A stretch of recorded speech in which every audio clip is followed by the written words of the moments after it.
ఇక్కడ మీరు చూసేది కర్బూజా.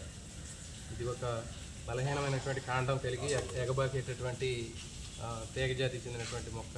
దీంట్లో ఆధారాన్ని అంటిపెట్టుకోవడానికి వీటిలో నులితీగలు టెండ్రిల్స్ అనేవి కనిపిస్తుంటాయి. ఈ టెండ్రిల్స్ తోటి ఇది ఏదైనా ఆధారం దొరికిన వెంటనే దానికి కాయిలింగ్ చేసుకుని చుట్టుకుంటుంది.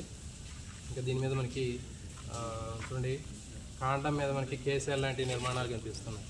ఇవి బాహ్యచరం నుంచి వచ్చినటువంటి నిర్మాణాలు. ఇది మొత్తం కూడా అండాశయం అండి. దీంట్లో కనిపించేటటువంటిది మొత్తం ఈ పండు మొత్తం కూడా మనకి అండాశయం. అండాశయం మొత్తం కూడా ఫలంలాగా మారుతుంది. అండాశయం లోపల ఉన్నటువంటి అండాలు అనేవి విత్తనాలుగా మారుతాయి. అండాశయం లోపల ఎన్ని అండాలు ఉంటే మనకి దీని లోపల అన్ని విత్తనాలు అనేవి ఉంటాయి. ఫలదీకరణం చెందకుండానే ఈ అండాశయం డైరెక్ట్గా మనకి కాయ లేదా పండులాగా మారడాన్ని మనం పార్థినోకార్పి అని చెప్పడం జరుగుతుంది. అనుషేక ఫలనం అంటారు.